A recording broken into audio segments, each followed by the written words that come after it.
Subscribe for more historical analysis. The Tuskegee Airmen program originated from pre-war debates within the United States Army Air Corps regarding the training and utilization of African American personnel in aviation roles. Before 1940, black servicemen were restricted largely to support positions within segregated ground units. Aviation training was not available to them due to institutional policies and assumptions about suitability for technical and combat duties. The political environment shifted when Congress expanded the Army Air Corps through the 1940 National Defense Act, which required the services to increase pilot production and broaden training pipelines. Under pressure from civil rights organizations and congressional advocates, the War Department authorized the establishment of a segregated aviation program at Tuskegee, Alabama. In partnership with Tuskegee Institute and the newly constructed Tuskegee Army Air Field, the training system at Tuskegee was designed to parallel the structure of existing aviation cadet programs. Candidates underwent academic instruction, pre-flight preparation, ground school courses, and primary flying training before progressing to basic and advanced flight phases. Aircraft assigned to the program included PT-17 primary trainers, PT-13 basic trainers, and a T-6 advanced trainers. Instruction emphasized navigation, formation, flight, instrument procedures, gunnery fundamentals, and emergency operations. Technical courses included engine mechanics, electrical systems, and airframe maintenance. Graduates were commissioned as second lieutenants and assigned to the 99th Pursuit Squadron, the first black fighter unit in United States. Military history. Early assessments of the squadron occurred during stateside exercises, where the unit was evaluated on formation, discipline, weapons employment, and flight safety. Reports indicated that pilots achieved performance standards consistent with other newly established fighter units. The 99th Squadron was deployed to North Africa in early 1943 as part of the 12th Air Force. Initial tasks involved escorting coastal convoys, conducting patrols, and participating in limited ground attack missions. Aircraft assigned at this stage were Curtiss P-40 War, originally intended for pursuit operations but used increasingly in multi-role missions due to theater requirements. Operational integration in North Africa required coordination with experienced Allied units. The 99th Squadron joined the tactical framework supporting the Allied advance from Tunisia into Sicily. Pilots conducted escort missions for medium bombers, reconnaissance aircraft, and coastal patrol flights. Mission reports documented engagements with enemy aircraft, anti-aircraft fire exposure, and operational losses typical of the theater. The unit's performance was shaped by the characteristics of the P-40, which offered durability, good dive performance, and firepower but limited climb rate and high-altitude capability compared to German and Italian fighters. Pilots adopted energy management tactics suited to the aircraft's design, emphasizing controlled dives, slashing attacks, and coordinated reformation rather than sustained turning engagements. Operations shifted to Sicily and later to mainland Italy. The 99th Squadron conducted close air support missions in coordination with ground forces. These missions required precision in identifying targets, managing fuel under short, sortie cycles, and maintaining communication with forward air controllers. The unit also provided escort coverage for A-20 and B-25 bombers operating against supply routes, transportation hubs, and fortified positions. Combat reports from mid-1943 indicated increasing proficiency in navigation, formation, integrity, and gunnery accuracy. The expansion of the Tuskegee program continued in the United States with the formation of the 332nd Fighter Group, comprising the 100th, 301st, and 302nd Fighter Squadrons. These units completed stateside training before deploying to Italy in early 19. The 332nd Group's operational mandate within the 15th Air Force differed from that of the 99th Squadron. The 15th conducted long-range strategic bombing operations requiring consistent fighter escort support. Missions involved protecting B-17 Flying Fortress and B-24 Liberator bombers during deep penetration strikes into Central and Eastern Europe. These operations required fighter units capable of long-range navigation, fuel management, and high-altitude combat. Initial missions were flown with P-47 Thunderbolts, but the group transitioned to the P-51 Mustang to meet extended range requirements. The P-51 provided improved speed, high-altitude, performance, maneuverability, and escort endurance due to its drop tank configuration. This transition expanded the tactical capabilities of the 332nd Group, enabling participation in missions reaching Austria, Germany, Poland, and the Balkans. The group adopted the distinctive red-painted vertical stabilizers and wingtips that later earned them the designation Red Tails Escort doctrine within the 15th Air Force emphasized maintaining close proximity to bomber formations to deter enemy interceptors. The 332nd adhered strictly to this doctrine. Mission records document that the group maintained tight escort patterns, reduced straggler losses, and executed counterfighter maneuvers aimed at intercepting enemy aircraft before they penetrated bomber formations. These practices contributed to their operational reputation within the bomber communities, whose crews recognized the reliability of red-tail escorts during long-range missions. Throughout the 332nd Fighter Group engaged enemy aircraft across multiple operational zones. Encounters with German Bf-109s and Fw-190s occurred during bomber escort operations targeting oil facilities, industrial infrastructure, and transportation networks. Pilot debriefs recorded the sequencing of engagements, ammunition, expenditure, damage assessments, and recovery procedures. The group conducted offensive sweeps ahead of bomber formations, engaged interceptors positioned near target areas, and escorted damaged aircraft during withdrawal phases. Mission logs document successful interceptions, disciplined formation management, and consistent execution of escort duties. The operational history of the Tuskegee Airmen during this period reflected the intersection of training, aircraft capability, mission doctrine, and coordination with broader strategic objectives. Their performance was evaluated through measurable criteria: escort integrity, loss rates, sortie generation, fuel management efficiency, and engagement effectiveness. These metrics demonstrated that the units achieved operational standards consistent with established fighter groups in the Mediterranean theater. The continuity of their performance, combined with documented mission outcomes, formed the empirical basis for evaluating their wartime contributions. The operational tempo for the 332nd Fighter Group increased steadily through mid-1944 as the 15th Air Force intensified strategic bombing aimed at neutralizing German fuel production and transportation capacity. Many missions targeted oil refineries at Ploiesti, Bleckhammer, Moosbierbaum, and other facilities central to Germany's synthetic fuel network. Escort operations during these missions required disciplined altitude management,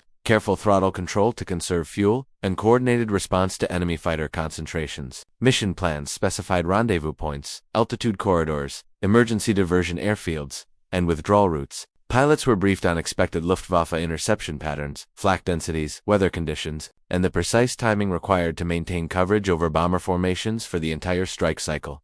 During these operations, the 332nd demonstrated consistent adherence to escort doctrine. Reports from bomber crews and mission debriefs note that red-tail escorts rarely left assigned formations to pursue enemy fighters. This practice ensured that German interceptors found it difficult to approach bombers unchallenged. While other fighter groups occasionally pursued targets of opportunity or engaged in offensive sweeps that created temporary gaps in escort coverage, the 332nd maintained close proximity to bomber formations throughout each mission. This created a measurable reduction in the number of bombers lost to enemy fighters during sorties escorted by the group. Engagement data from the period reveals structured patterns in how the 332nd responded to enemy contacts. When Luftwaffe fighters attempted to penetrate bomber formations, red-tail pilots executed intercept trajectories designed to disrupt attack runs before they reached effective firing range. Pilots used the P-51's speed to climb, intercept, and reform without significant loss of positional integrity. Debrief records document exchanges with Bf-109s equipped with high-altitude engines and Fw-190 variants used for bomber interception. Pilots described head-on attack attempts, vertical climbs, and dive-on-zoom tactics by enemy fighters, along with measures taken to counter these maneuvers. Ammunition reports detail typical expenditure patterns, gun camera analyses, and confirmed or probable claims. The group also participated in fighter sweep operations designed to weaken German defenses before bomber formations arrived at their targets. These missions involved flying ahead of bombers to engage interceptors at staging areas or to disrupt German units assembling near anticipated flight paths. Fighter sweeps required flexibility in altitude management, fuel discipline, and situational awareness, as well as the ability to rejoin bomber formations at predetermined checkpoints. Although these missions introduced additional complexity, the group maintained the escort-first doctrine as its primary operational responsibility. Logistical factors played a critical role in sustaining the group's operational readiness. Aircraft maintenance units performed routine and emergency repairs under conditions shaped by climate, supply availability, and mission tempo. High-altitude operations placed stress on engines, superchargers, and cooling systems. Maintenance records document frequent servicing of radiators, oil systems, oxygen equipment, and armament installations. Ground crews conducted pre-flight inspections, replaced worn components, repaired battle damage, and maintained munitions alignment. The efficiency of these units contributed to high sortie generation rates and reliable aircraft performance during extended escort missions. Intelligence sections within the 332nd collected and analyzed operational data from mission reports, reconnaissance imagery, and intercepted communications. These analyses shaped targeting priorities, predicted enemy responses, and guided route development. Weather officers contributed forecasts that influenced decision-making regarding altitudes, timing, and potential diversion fields. Accurate prediction of jet stream conditions and cloud cover was particularly important for high-altitude escort missions. Coordination among intelligence, operations, and maintenance sections ensured that pilots had access to the most current information available before each flight.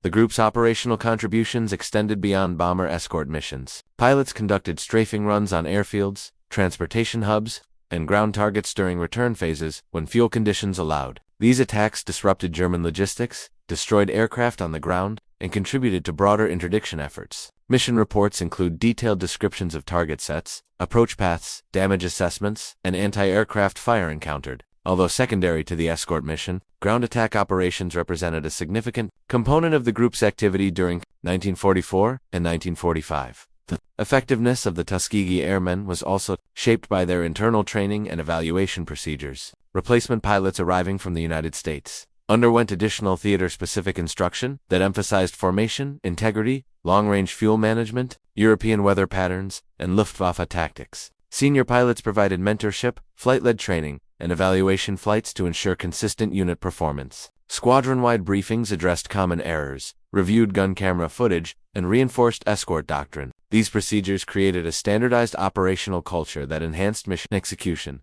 Consistency. Coordination with bomber units increased as the 332nd developed a reputation for reliability. Bomber group commanders frequently requested red tail escorts for high-priority missions due to their consistent positioning and reduced loss rates. Mission logs contain references to bomber crews, expressing confidence in the group's ability to maintain coverage throughout extended strike cycles. While these observations fall outside of the strictly technical metrics used for evaluation, they reflect the operational impact of the groups. Adherence to Escort doctrine. The group's transition into late-war operations included participation in missions supporting the Allied advance through northern Italy and into Central Europe. As German air defenses weakened due to fuel shortages, pilot losses, and damage to aircraft plants, the 332nd encountered fewer large-scale engagements. However, scattered resistance persisted, particularly from high-altitude interceptors and flak concentrations near industrial targets. The group maintained its operational tempo, continuing to perform escort and interdiction missions until the cessation of hostilities in Europe in May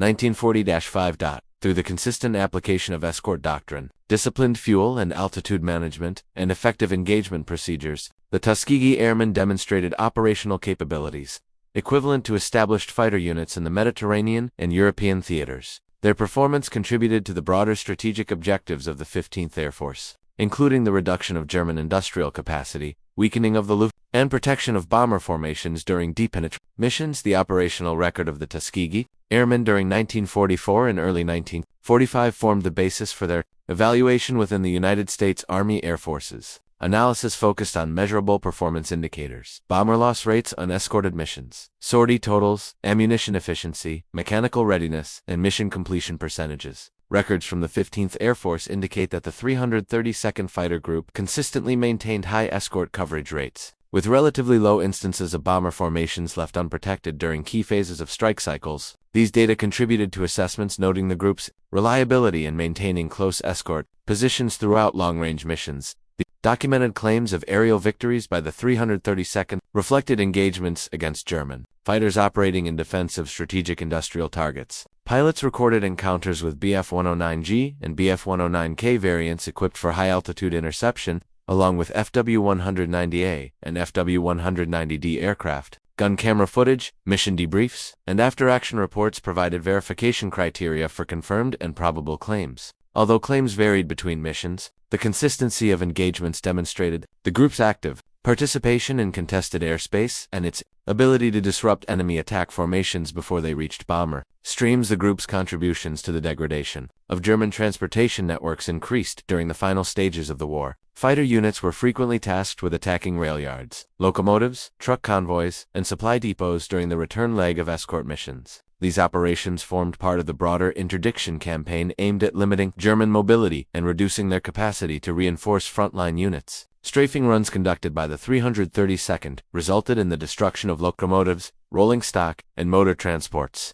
Operational reports document approach vectors, ammunition, expenditure, and enemy ground fire encountered during these missions. Intelligence officers within the 332nd monitored Luftwaffe deployment patterns to anticipate operational threats. Reports from late 1944 noted an increase in engagements with specialized interceptor units tasked with targeting heavy bombers, the introduction of air-to-air rockets, upgraded cannon armament, and armored FW-190 variants increased the threat level during certain stages of escort missions. The group adjusted tactics accordingly, employing higher approach altitudes, coordinated turn sequences, and preemptive intercept maneuvers. These adjustments aligned with broader doctrinal recommendations issued by the 15th Air Force as enemy defenses evolved. Maintenance operations remained a decisive factor in the group's mission effectiveness. Prolonged escort missions placed significant demands on engines, propellers, landing gear components, and electrical systems. Maintenance personnel conducted immediate inspections following each sortie, identifying oil leaks, radiator punctures, oxygen system malfunctions, and ammunition feed issues.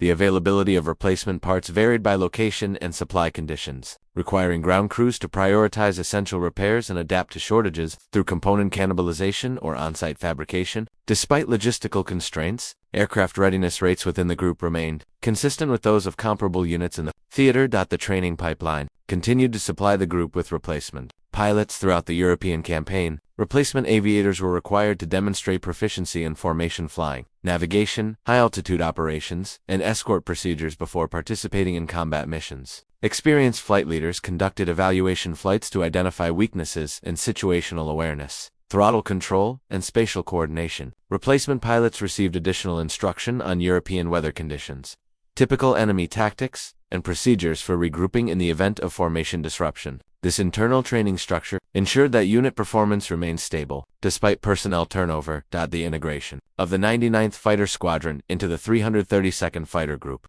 reflected the consolidation of operational capabilities developed earlier in the North African and Italian campaigns. The 99th, originally deployed as an independent squadron, brought experience in coastal patrols, ground attack operations, and medium bomber escort missions. Within the consolidated structure of the 332nd, the squadron continued to participate in long-range escort operations and interdiction missions. The combined experience of the squadrons contributed to the group's overall efficiency and consistency during high-tempo operations.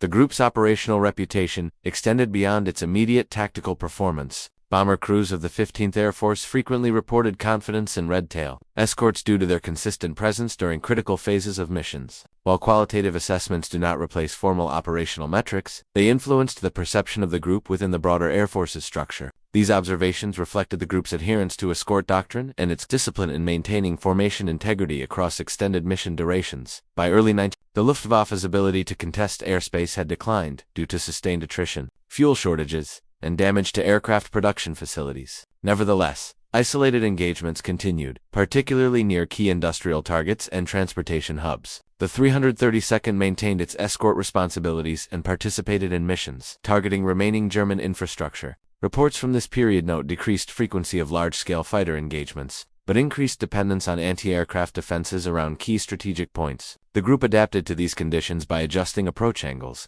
maintaining higher altitudes until reaching the target area, and employing more conservative dive sequences during withdrawal. The cessation of hostilities in Europe in May 9 marked the conclusion of the 332nd Fighter Group's operational role in the Mediterranean and European theaters. Aircraft were transferred to staging areas for potential redeployment to the Pacific. Although the end of the war against Japan later in the year made such plans unnecessary, the unit commenced demobilization procedures, with pilots returning to the United States for reassignment, discharge, or continued service in training and administrative capacities. Following the war, the operational record of the Tuskegee Airmen was reviewed as part of broader assessments of Army Air Force's performance. The data demonstrated that the group met or exceeded operational expectations for Fighter Escort units in the 15th Air Force. The consistency of their escort coverage, lower than average bomber loss rates during escorted missions, and verified engagements with enemy aircraft provided a factual foundation for evaluating their contribution. These records form the basis for post-war analyses of the group's effectiveness, independent of the social and political context that later shaped public narratives. Post-evaluations of the Tuskegee Airmen placed their operational record within the larger framework of U.S. Army Air Force's organizational performance during the Second World War. Analysts reviewed escort metrics, sortie totals, and combat outcomes to determine the effectiveness of individual fighter groups. Assigned to the Mediterranean and European theaters, the data demonstrated that the 332nd Fighter Group maintained consistent adherence to escort procedures and achieved mission completion rates comparable to established units. While the group's operations occurred within a segregated command structure, the criteria used to evaluate performance were identical to those applied across the 15th Air Force. In the immediate post-war period, the Army Air Forces conducted detailed studies of Escort doctrine to determine how fighter coverage influenced bomber loss rates. These analyses incorporated mission logs, gun camera footage, bomber crew reports, and statistical comparisons among escort groups. The records attributed reduced bomber losses during certain missions to the disciplined escort patterns maintained by the 332nd, although loss rates varied with target location, weather, and enemy presence. The group demonstrated consistent coverage and maintained protective positioning throughout mission profiles. These data were included in the broader assessment of long-range escort effectiveness that informed post-war air power doctrine. The operational record of the Tuskegee Airmen also contributed to the evaluation of aircraft performance. Reports from the 332nd documented the capabilities of the P-51 Mustang and high-altitude escort roles, including fuel consumption, coolant system reliability, and engine performance under varied weather conditions. Maintenance sections provided detailed accounts of common mechanical issues, such as radiator punctures from flak, oxygen system failures, and cumulative stress on wing structures during long-range flights. These observations were incorporated into engineering reviews used by the Air Technical Service Command to assess aircraft durability and identify modifications for post-designs. The data collected from the group's strafing missions contributed to analyses of interdiction operations. Reports quantified damage to rail infrastructure, motor vehicle columns, and aircraft on the ground. The group's ground attack results formed part of the 15th Air Force's assessment of interdiction effectiveness in limiting German mobility during the final phases of the war. These findings supported conclusions that combined escort and interdiction missions, increased operational impact without compromising bomber protection, provided fuel conditions, permitted secondary objectives. The documentation of these missions demonstrated that the group contributed to PO strategic goals beyond escort operations. The administrative structure of the Tuskegee program also received post-war examination. The segregated nature of the unit was evaluated in terms of training efficiency, resource allocation, and operational integration. Studies conducted by the Army Air Forces concluded that the performance of the 332nd was consistent with technical standards required for long-range escort units. The findings noted that segregation created logistical inefficiencies, including duplicated command structures and restricted personnel assignments. These conclusions, combined with operational data, influenced post-war recommendations regarding the integration of aviation units. The group's organizational record informed policy discussions, leading to the desegregation of the U.S. Armed Forces. In 1948, President Truman issued Executive Order 9981, directing the integration of all military services. While the Tuskegee Airmen were not the sole factor in this decision, their documented operational record demonstrated that aviators trained under segregated conditions met or exceeded performance expectations. This empirical evidence contributed to assessments that segregation lacked operational justification and imposed unnecessary administrative burdens. The decision to integrate the services reflected a combination of operational, administrative, and political considerations supported by wartime data. Post-war careers of Tuskegee Airmen varied. Some pilots continued service in the newly established United States Air Force, taking roles in training commands, staff positions, and early JTIRA units. Others transitioned to civilian aviation, engineering, or technical fields. Their wartime experience provided qualifications relevant to emerging industries, including aeronautical engineering, air traffic operations, and industrial management. The technical training acquired during the program supported professional advancement in multiple sectors. The documentation of the Tuskegee program expanded in later decades as military records were declassified and researchers conducted detailed historical analyses. These studies focused on training systems, mission outcomes, aircraft performance, and organizational structure. Technical analyses provided quantitative assessments of sortie totals, engagement results, and escort metrics. These data reinforced the historical record of the group's operational capabilities and clarified the relationship between tactical performance and broader strategic outcomes. Within the Mediterranean and European theaters, modern scholarship on the Tuskegee Airmen incorporates operational data from wartime archives, mission reports, and engineering evaluations. This research has contributed to a comprehensive understanding of how the group functioned. Within the broader context of the 15th Air Force, studies document the training structure at Tuskegee Army Air Field. the tactical evolution of the 332nd Fighter Group, the integration of intelligence and maintenance units, and the operational effects of Escort doctrine. These analyses emphasize measurable outcomes and avoid retrospective interpretation not supported by empirical records.